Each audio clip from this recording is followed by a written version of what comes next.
Sorry for the slight delay for a technical glitch. Hi, good evening. I'm Tom Baker. I'm the founder and director of HeartScope Learning in Overland Park, Kansas.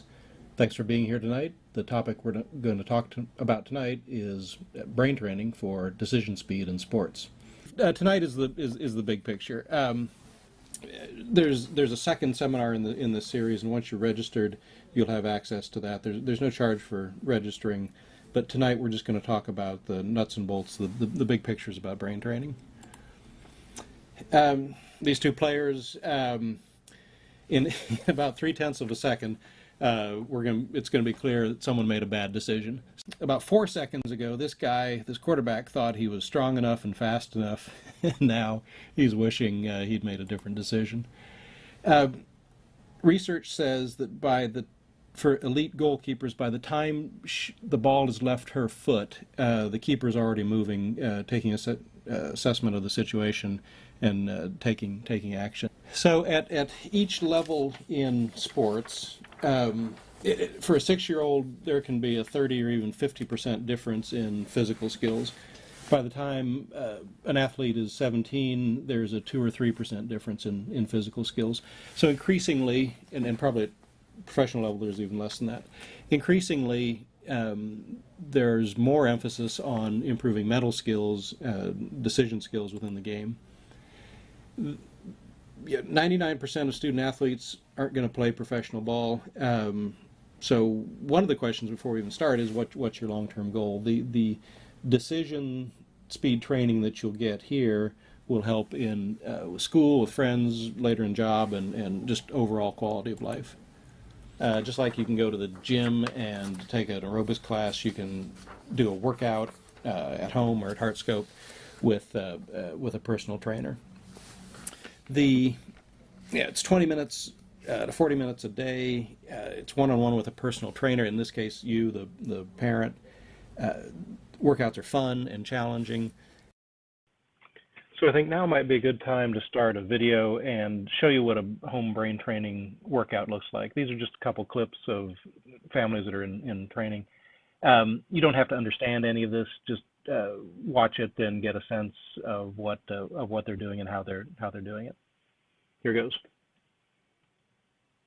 My binder, and if you notice, I've got these little sticky tabs. I've got my 1, my 2, 3, 4. Okay, so let's look again. I'm going to shift this to the side. What do we see here?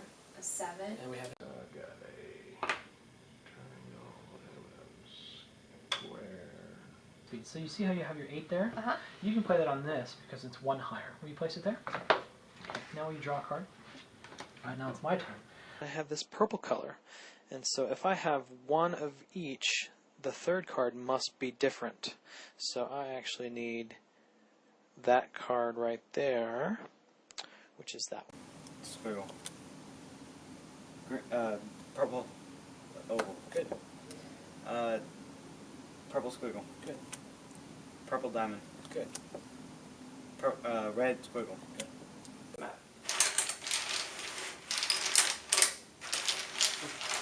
Take a ready breath. Spine is straight. 6. Go. Find all the 6s. Okay, ready? Higher or lower? Higher. Lower. Higher. Lower. Let's have 2 be my target number. Okay, so Okay, so then you'll deal the cards. so if I lay out Like this here. 9, Okay. then he would go 2, 9. Okay, now can you make any plays? Very good. I mean 7 on top of 6, 6 on top of 7, very nice. Oh, look at here, I could have played a 10 on an ace and a 9 on an ace. Oh, look at here, and an ace on a 10 and a 7, very nice. Excellent. Thank you very much, Miss Allie. You have successfully completed your first brain workout. And so as a coach, while your student is using their apps, I'm going to go back through and I'm going to look at a lot of my stuff that I just trained on. So there you go. You saw the students in that clip were aged 9 to about 15. This is suitable, in our view, for students aged 9 to 21. And best of all, of course, there are no known side effects to cognitive skills training. Because ultimately what we're trying to do is optimize potential. And no one says that there's unlimited mental potential in every student athlete, but certainly most students have additional areas where they can grow. And the current trajectory suggests that vector A says that that's the direction that you're headed. The yellow vectors are things that you can do to change how much of your potential is actually realized. So I promise you, I promised Homer a donut after the second workshop. I'll give you a little bit of brain science today. I apologize for that. You just have to have it in order to understand what we're trying to do here. That's the wrong way. Here we go. So we define cognitive skills as how you learn and knowledge as what you learn. In more detail, cognitive skills those are things that neuroscientists report in MRI studies like the one below. Memory, attention, decision speed, logical reasoning, automaticity.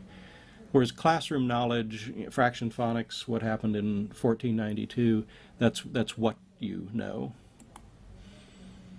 We use the metaphor of strength versus knowledge, and that team on the right, their uniforms are clean, they're listening politely, but the one thing I noticed is how small those guys are. Based on their numbers, those guys haven't spent a lot of time in the weight room, unlike the picture on the right, the Baylor Bears. Those guys are working out, breaking a sweat in the summertime in order to perform better in the fall.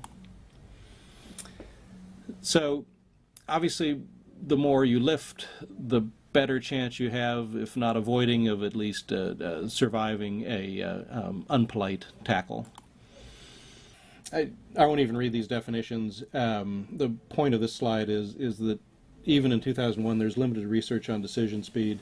By 2008 there was more sophisticated definitions and research going on. This is a rapidly changing field. It's really exciting, but there's really a lot going on. So I can give you the science side sometime if you want, but let's just try to keep it practical. Most students, and probably parents too, know more about how their phones work than how their brains work. It's we liken it to phones are easy to upgrade. I would comment that guy with the brick is probably a better driver than the lady with the Google glasses. His arm will get tired after a while. Brains are complex and come with a lifetime contract. So we want to repeat that this is fairly complicated stuff, but it's not brand new. There's a lot of evidence accumulating about how brains can develop. We talked about at each level that there are fewer physical differences. There are obviously sport-specific techniques. If you need to throw a javelin straighter or figure skate in a particular direction, I'm not your guy, but I can certainly help you with overall mental function and decision speed. And the research, even from 2013, says that there are measurable differences in all elite athletes, especially in eye movement, working memory, that's a fancy word, we'll get to that later, response accuracy, obviously, and decision speed. And we're going to be talking about decision speed today. There are common, not to be rude, but when I hear someone say that a particular athlete is born that way, I think that's just an excuse. Going back to our football metaphor, that it used to be farm boys from Oklahoma and Nebraska were the biggest guys on the football field. There wasn't anything inherently different about farm boys from city boys back then. It's just that farm boys lifted cattle. They lifted a lot more weight. So by the time they were 18, they were able to push little guys around. That's not true now. City, country, suburbs, kids lift weights. But 50 years ago, the idea was, you're just born that way. There's no evidence in the research for early specialization. There's no evidence for elite competition. A couple exceptions to that, and I'll clarify exactly what I mean by that. What we do know about expertise, a professor at Florida State named Anders Ericsson has come up with a 10,000-hour rule, and it's rather than specialization or elite play, it's accumulated hours of engaged play. The total number of hours that you acquire over the course of your athletic career, if it meets certain criteria, engaged play, determines your skill level. We obviously don't know when the athlete is 6 years old if they're going to have a growth spurt at age 17 or not. So there's some physical things that have yet to be known or knowable. So it's the mental things that happen between 6 and 17 that then lay the groundwork for the physical skills as they emerge. Their history is respite with elite mentors. Tom Brady has Mel Martinez, George Brett has Charlie Lau. The Manning brothers have their dad, former NFL quarterback. I would, let me just say that some parents can be good coaches. Obviously, Archie knew a lot about football and was able to impart that to his boys. My sons are 99th percentile in decision speed because I know a lot about that. But I have to tell you, they're not 99th percentile in bat speed. I don't know the subtle differences that I would need in order to continue to progress in their baseball careers. I can go out and I can find somebody who knows something about swinging a bat, but I can't do it myself.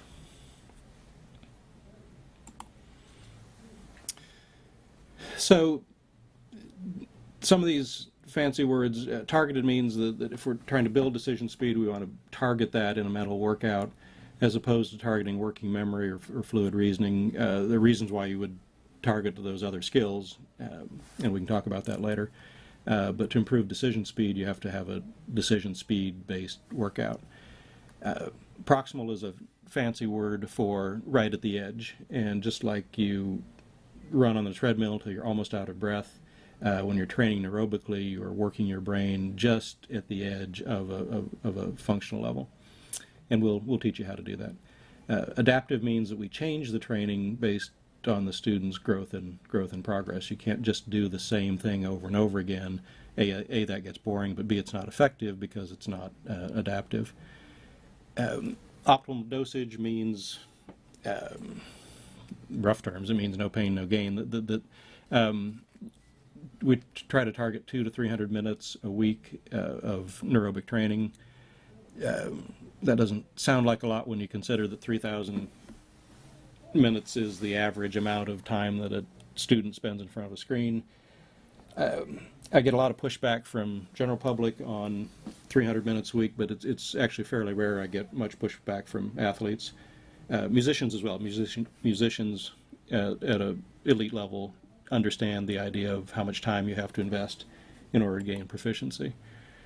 So by targeted, I mean if I'm exercising a shoulder muscle that I know just the one that I'm trying to exercise, it's proximal in that it has to be weight that's heavy enough but not too heavy, and adaptive in that the guy in the black shorts wouldn't do the same workout as the lady with the pink wall.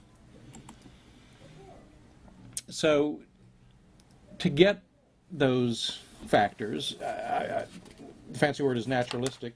The first choice to get decision speed training is decision speed training at game speed, and so that's always the first choice. And you would never substitute any sort of artificial workout for game time experience. Having said that, sitting in the car, driving 3 hours to a so-called elite soccer tournament isn't decision speed training. So in that scenario, I'd save gas and save time. I'd play locally and invest that drive time in workouts that I can do at home. So even though we see a lot of this, these things in practice, there's no research evidence, even no anecdotal evidence that any of this improves decision speed. Um, talking about this, talking about playing the violin doesn't make me a better violin player. If I want to improve my skills with my music and my bow, then I need to sit down and practice. So giving me a lecture about violin isn't going to help. Doing something once or twice, even if it's the correct technique, it's not building so-called muscle memory. That just for the record, muscle memory is not in your muscles. All skill is in your brain, right? When athletes, I see this a lot in Little League, that the first base coach is yelling, the third base coach is yelling, the parents are yelling. What does the kid hear during the game? Yeah, absolutely nothing. When there's multiple conflicting input streams, then kids tend to tune out. Down at bottom, high stress and low content. When elite athletes quit, when they get burned out, it's not just stress, it's stress and lack of instruction. Most athletes at a certain level can handle a fair amount of performance pressure. What they can't handle, they say, after they quit, is not getting enough direct instruction to do something about the stress. So obviously there's little decision speed growth if those four conditions, targeted, proximal, adaptive, and dosage, aren't met. But the main reason that doesn't happen is that there isn't enough knowledge in the community, and that's what you're going to help with. You're going to watch this webinar and you're going to spread it around. People who take a short versus long-term view, you would do things differently in the short term than the long term if your growth was building confidence and building decision speed. Goal orientation is whether we're orienting the athlete towards winning or whether we're orienting them towards improving. Now, if you improve step by step and you're working at your maximum rate, you're going to win. But the goal, the way we approach that with athletes is not win at all costs, it's improve at all costs, if you will. Obviously, there are risks to over and under training, especially burnout, and then in injury situations, you get misguided rehab. And at the bottom, number 7, for a 6-year-old or 9-year-old starting their athletic career now, we don't know what the conditions are going to be like in the sports world when they're 25. If 300 pounds is the typical size of an offensive lineman now, I'm pretty sure it's going to be more than that when these kids are eligible for a pro career. So we don't know what conditions are going to be. We don't know what level of emotional distress that parents today are going to be willing to put their kids through in order to get up to that elite level. The next workshop.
so we can be your science experts.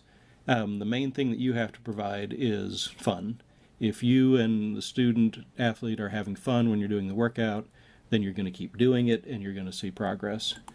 It's like anything else. So I got donuts in the front, now I got chocolate chip cookies. You can tell what kind of physical workout I take. Don't eat all your cookie dough before it's in the oven, and remove, you need enough heat to cook it, but not too much to burn it. So training, if it's fun and challenging, time will fly by, you'll feel rewarded, you'll see visible changes within 6 weeks, and you'll see significant growth in 10 to 14 weeks. On the other hand, if the workouts are stressful, then either the coach or the student is going to resist training. We end up where coaches have to resort to bribes or threats, and someone, usually the grown-up, gets worn out and quits to stop the drama. So then you don't get, not only do you not get the benefits, but you also feel guilty about not getting the benefits, so it tends to amplify stress for the whole family. I know this is going to work because there's a group at Berkeley who did, using these very same tools and in a non-aerobic format, got amazing results.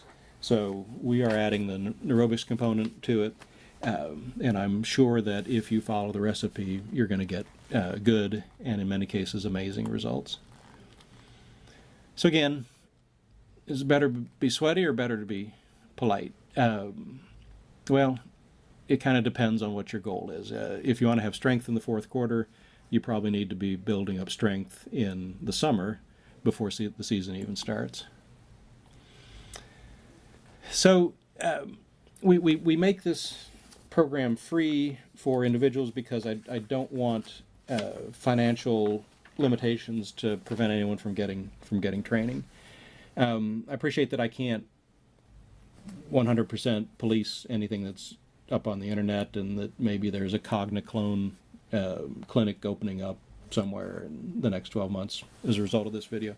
But I ask you to, if you can play fair, that you do play fair, that my income comes from consulting with teams and school districts.